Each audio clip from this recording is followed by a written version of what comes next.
Everyone, आज हम करेंगे कक्षा 10वीं का काव्य खंड का कविता दो जो कि है राम लक्ष्मण परशुराम संवाद। अब यहाँ पे सीता स्वयंवर के अवसर पे जब राम लक्ष्मण और विश्वामित्र जी वहां पहुंचते हैं तो उसके दौरान क्या क्या होता है, उस स्वयंवर में क्या क्या कौन कौन आता है और किस तरह की वार्तालाप होती है।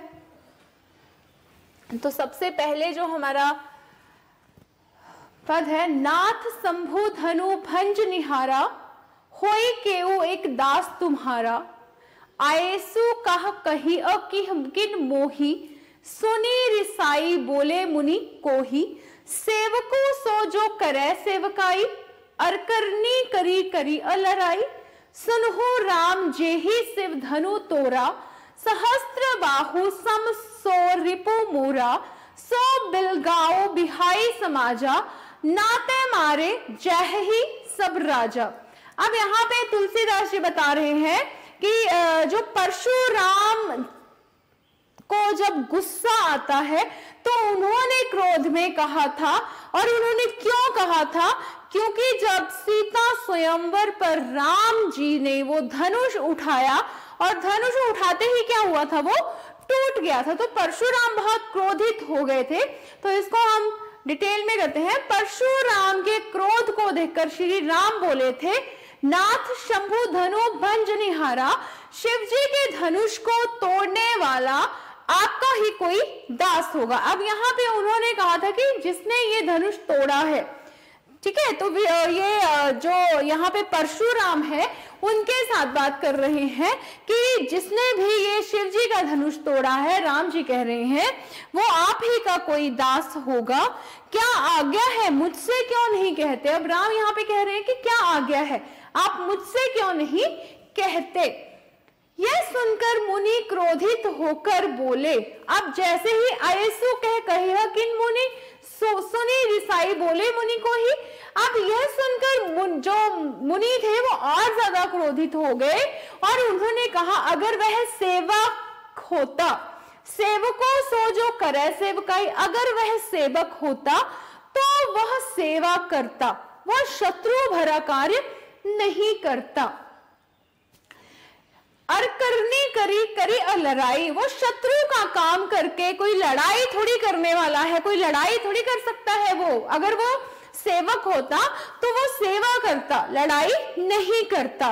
सुनहु राम जेहि शिव धनु तोड़ा, हे राम सुनो, जिसने शिव जी के धनुष को तोड़ा है वह सहस्त्र बाहु समरो रिपु मोरा, ठीक है। रिपु तो शत्रु, वह सहस्त्र बाहु के समान मेरा शत्रु है, 100 भुजाओं के समान मेरा शत्रु है।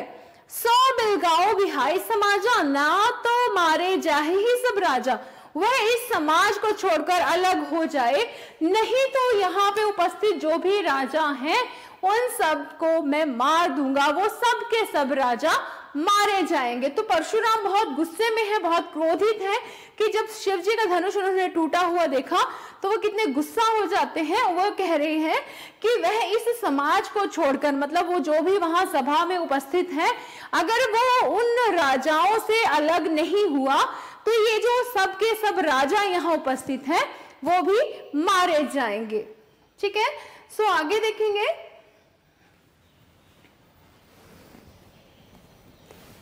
सुनी मुनि वचन लखन मुस्काने, बोले परशुधर ही अब माने, वहु धनु ही तोरी लरिकाई, कब हो ना असी रिस कीन्ही गोसाई, एहे धनु पर ममता के ही हेतु, सुनी रिसाई कह भृगु कुल केतु, रे नृप बालक काल दास बोलत तो ही न संभारा, धनु ही समति पुरारी, धनु विदित सकल सहारा।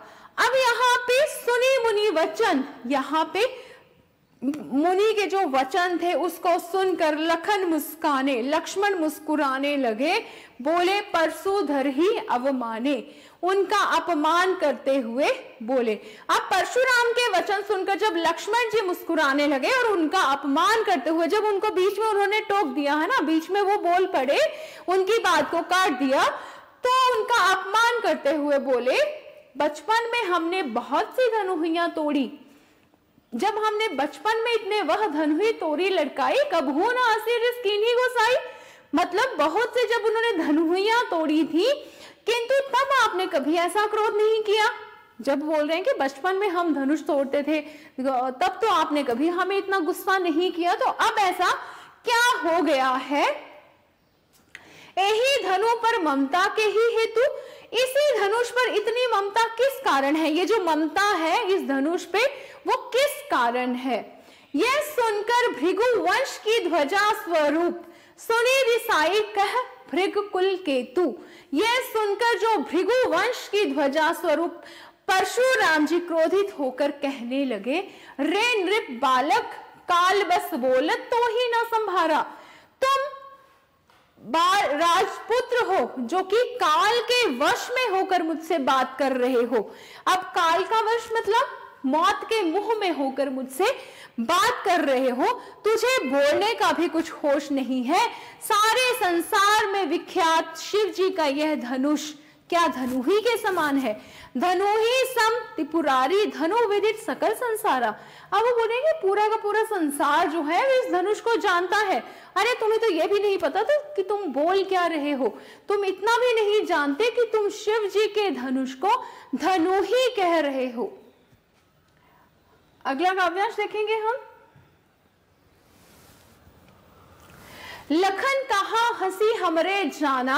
अब लक्ष्मण ने क्या कहा यहाँ पे? हंसकर कहा, हे देव सुनहु देव सब धनुष समाना। सुनिए, हमारे लिए तो सभी धनुष एक ही जैसे हैं भाई। हमारे लिए तो अब लक्ष्मण यहाँ पे कह रहे हैं परशुराम जी से कि हमारे लिए तो सभी धनुष एक समान है। काचती लाभ जून धनु तोरे, देखा राम नयन के भोरे। उन्होंने कहा पुराने धनुष के तोड़ने में क्या हानि और क्या लाभ। रामचंद्र जी ने तो इसे नवीन मतलब कि नया धनुष समझ के धोखे से उसे उठा लिया था। अब यहाँ पे बोले कि हमारे लिए कोई लाभ या हानि नहीं है इस धनुष को टूटने से, क्योंकि राम जी ने क्या किया था? उन्होंने तो नया धनुष समझकर उसको उठा लिया था एक धोखे से। मुनि बिनु काज करियो कतरोसु, बोले चितई परसु की ओरा, रे सट सुनी ही सुभावना मोरा। अब वो बोल रहे हैं परंतु ये तो छूते ही टूट गया। इसमें रघुनाथ मतलब राम जी का कोई दोष नहीं है। छुअत टूट रघुपति हूं ना दोसु। अब ये तो छूते ही टूट गया भाई, इसमें राम जी का तो कोई दोष नहीं है। मुनि बिनु काज करी अकत रोसु। मुनि आप बिना किसी कारण किस लिए क्रोधित हो रही हैं? अब यहाँ पे परशुराम को बहुत गुस्सा आ रहा है, तो यहाँ पे लक्ष्मण उनको और ज्यादा उकसाते हुए बोल रहे हैं कि परशुराम जी आपको क्यों, मुनि आपको क्यों गुस्सा आ रहा है? आप क्यों इस बात के लिए इतने क्रोधित हो रहे हैं? तो बोली चिति परसु की ओरा, रे सट सुने ही सुभावना मोरा। परशुराम जी ने अपने फरसे की ओर देखकर बोला। एक उनके हाथ में फरसा रहता था, आपने देखा है आगे से कितना वो पहना रहता है, ठीक है, और उसको दिखाते हैं अपने हाथ में लेकर और बोलते हैं, अरे दुष्ट, तूने मेरा स्वभाव नहीं जाना क्या? तू मेरे बारे में नहीं जानता क्या? तू मेरे स्वभाव के बारे में नहीं जानता है? आगे देखिए, बालकू बोले वदत नहीं तो ही केवल मुनि जड़ जान ही मोही। मैं तुझे बालक जानकर अब तक छोड़ रहा हूं। मतलब वो बोले कि अभी तक मैं तुझे बच्चा समझकर, बालक समझकर छोड़ता आ रहा हूं। केवल मुनि जड़ जना ही मोह। अरे मूर्ख, क्या तू मुझे निरा मुनि ही जानता है? अब उसको बोले कि यार तुम क्या मुझे बिल्कुल मुनि ही मानते हो? बाल ब्रह्मचारी अति को ही विश्व विदित क्षत्रिय कुलद्रोही। मैं बाल ब्रह्मचारी और अत्यंत क्रोधी हूं। अपने बारे में बोल रहे हैं कि मैं कैसा हूं, मैं बहुत ज्यादा गुस्से वाला हूं, मैं बहुत गुस्सा करता हूं।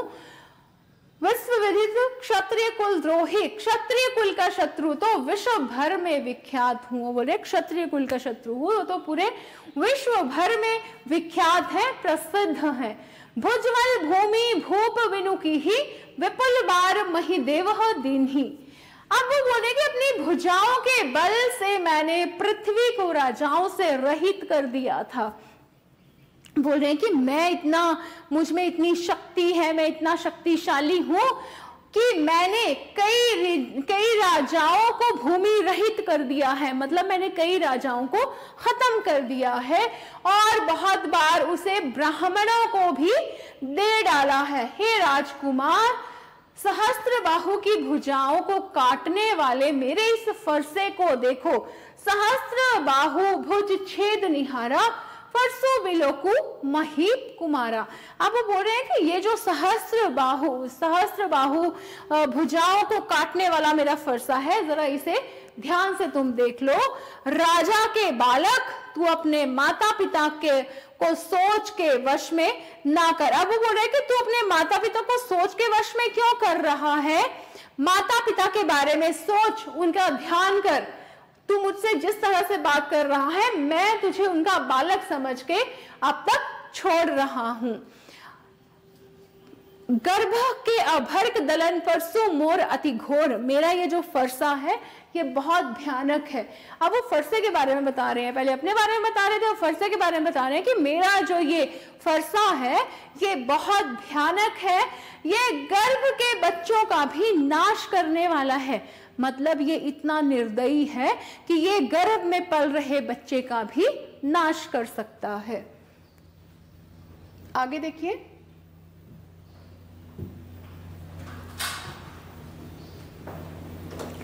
भेसे लखनऊ बोले मृदुवानी, अहमुनुसी महाभटमानी।